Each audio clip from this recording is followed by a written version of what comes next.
안녕하십니까, 모모코입니다. 오늘은 카펫 심화 팁을 가지고 와봤습니다. 카펫을 넣은 332 트리는 현재 기술 스카이 스킬 트리 중 가장 높은 고점을 자랑합니다. 하지만 그만큼 플레이 시 신경 써야 할 점도 많은 스킬이기도 합니다.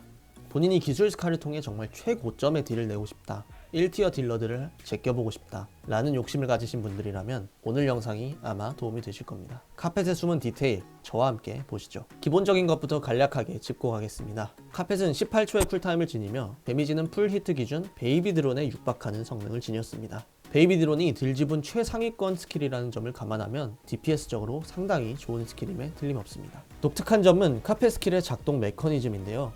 카펫은 특이하게도 드론이 이동을 하며 투사체를 발사합니다. 드론이 직접 이동하며 타겟을 향해 투사체를 발사하는 것은 보기에는 멋있을지 몰라도 치명적인 문제를 지니고 있습니다. 바로 투사체 프리트가 매우 어렵다는 것입니다.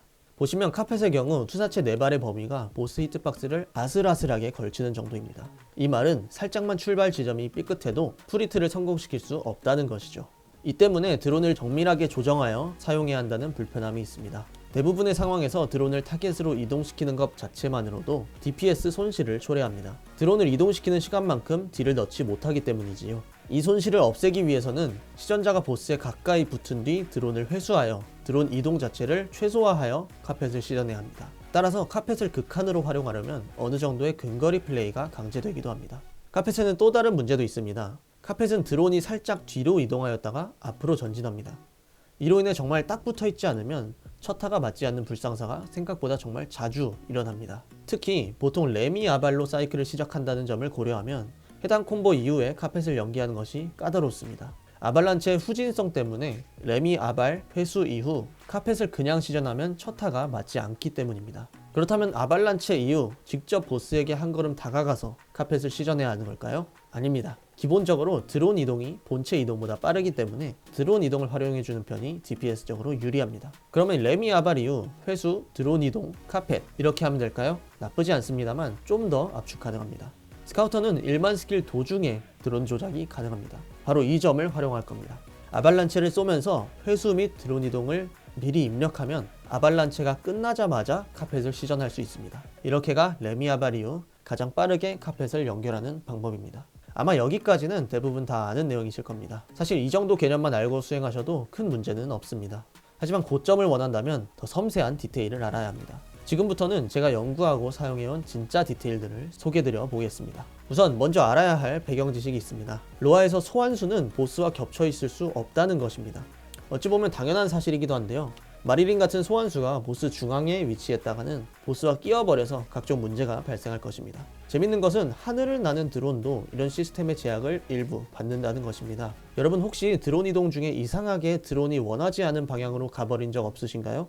드론은 보스와 겹친 상태로 존재할 수 없기 때문에 자동으로 가까운 보스의 외곽으로 이동하게 되어서 이런 현상이 발생합니다. 평소에는 이런 시스템이 크게 문제되지 않지만 카펫을 시전할 때에는 굉장히 큰 걸림돌이 됩니다. 카펫 스킬의 특성상 보스에게 딱 붙여서 사용해야 하는데 종종 드론이 의도한 위치와 다르게 배치되기 때문입니다. 이러면 당연히 카펫 스킬의 적중률 또한 떨어질 수밖에 없습니다. 해결 방법은 드론의 이동 메커니즘을 활용하는 것입니다. 우리는 드론을 보스 위에 정지시켜 놓을 수는 없지만 보스 위를 지나가게 만들 수는 있습니다. 의도적으로 에임을 타겟 너머로 찍어서 이동시켜주는 것입니다. 에임을 타겟 너머로 찍어두고 드론이 이동하는 도중 내가 원하는 위치에 도달한 순간 카펫을 시전해주면 됩니다. 다소 까다로워 보이긴 해도 생각보다 금방 적응되고 무엇보다 보스에게 에임을 직접 대고 사용하는 것보다 훨씬 프리트 성공률이 높습니다. 타이밍은 드론이 보스 위를 지나가려는 순간 스킬을 사용해주면 됩니다. 간단히 말해 드론을 위치시키고 스킬을 사용하는 것이 아닌 드론의 이동 경로를 미리 설정해놓고 중간에 스킬을 투하하는 느낌이라고 보시면 됩니다. 예시 자료 보시죠.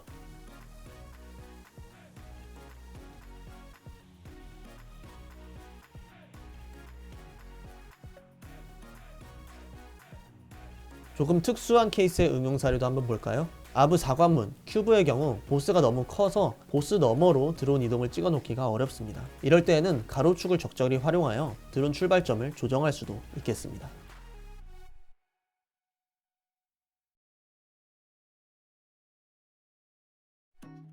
이외에 자잘한 조작 팁도 몇 가지 알려드릴게요. 첫 번째는 드론 위치 미세 조정입니다. 드론은 캐릭터와 부착되어 있다면 항상 캐릭터의 살짝 뒤에 위치합니다.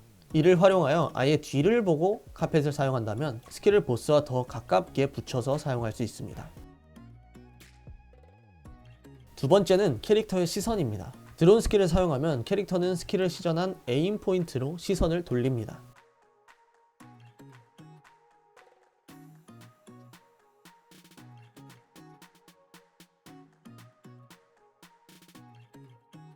이를 활용하여 메두사 패턴에서도 딜을 우겨 넣을 수 있습니다. 드론을 보스 너머로 이동시킨 뒤 보스 반대편으로 에임을 찍고 사용해 주시면 됩니다. 이건 카펫이 아니더라도 모든 드론 스킬에 적용되는 팁이지만 카펫이 가장 사용하기 용이합니다.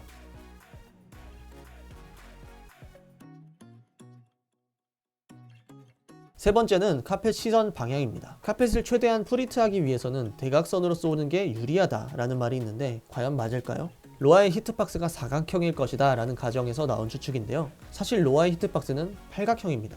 모든 보스가 그런지는 확인하지 못했지만 적어도 루메루스와 큐브는 확실하게 팔각형인 것으로 확인되었습니다. 트리시온에 가셔서 캐릭터를 보스에 비벼보면 쉽게 알 수 있습니다. 히트박스가 팔각형이라고 가정한다면 키를 정면으로 직선으로 쐈을 때보다 살짝 대각으로 쏘는 편이 히트박스가 더 길기 때문에 유리합니다. 하지만 실전에서 보스가 바라보는 방향이 일정하지 않아 대각선을 실제로 노리고 사용하기는 거의 어렵습니다.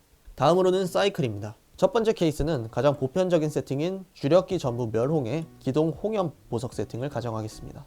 평소에 카펫은 베이비 드론과 쿨이 동일하기 때문에 DPS 상으로는 둘 중 어느 것을 먼저 사용해도 괜찮습니다만 저는 레미 아발 이후 카펫을 연기하는 것을 좀 더 추천드립니다. 앞서 언급하였듯이 레미 아발의 경우 본체가 아발란체를 사용하며 자연스럽게 보스에게 근접하게 됩니다.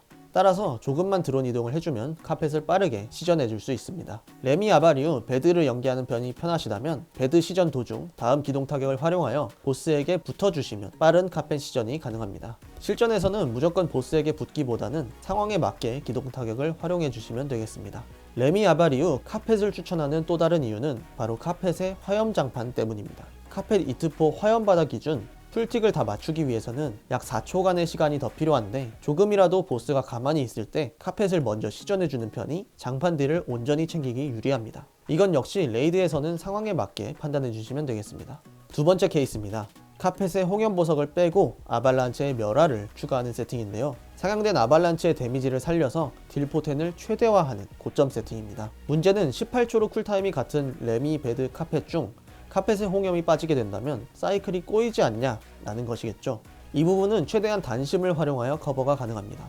일전에 풀빔 트리의 장점을 설명했을 때와 동일한 맥락인데요. 홍염을 넣지 않은 카펫의 쿨타임이 다른 드론 스킬보다 길긴 해도 단심이 발동되었을 때는 다음 사이클까지 쿨 손실이 거의 없습니다. 보통 세 번째나 네 번째 사이클부터 카펫의 쿨타임이 다른 드론 스킬과 크게 어긋나게 되는데요. 어차피 스펙이 높아질수록 네 번째 사이클까지 돌아가는 경우가 거의 없기 때문에 크게 신경 쓰지 않으셔도 됩니다. 스펙이 높은 파티일수록 딜이 빠르게 밀려서 딜 타임은 짧고 기믹이 나오는 주기가 빨라집니다. 따라서 쿨 정렬의 이점보다 한 사이클을 보다 강력하게 짜는 편이 유리합니다.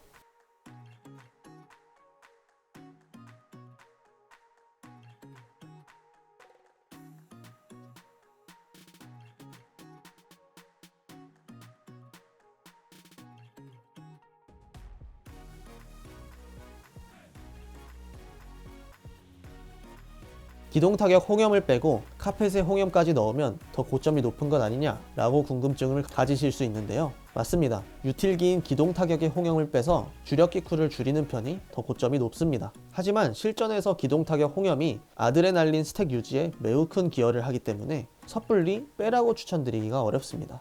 아드레날린 6스택이 한 번이라도 끊기게 된다면 손해가 클 수 있기 때문입니다. 네, 이렇게 카펫에 대한 팁과 사이클 알아보았습니다. 요즘 회랑 털기, 부캐 육성, 신규 스토리 등으로 인해 너무 바쁘네요. 저는 스토리도 다 보면서 밀어서 볼다이크 미는 데만 5시간 정도 걸렸답니다. 그래도 스토리가 너무 흥미진진하고 연출도 훌륭해서 정말 재밌게 보았습니다. 여러분은 볼다이크 재밌게 즐기고 계신가요? 다음 주에는 볼다이크 던전도 나오고 신규 가디언도 나와서 더 바빠질 것 같네요. 여러분들도 이번 주, 다음 주 모두 파이팅입니다. 시청해주셔서 감사합니다.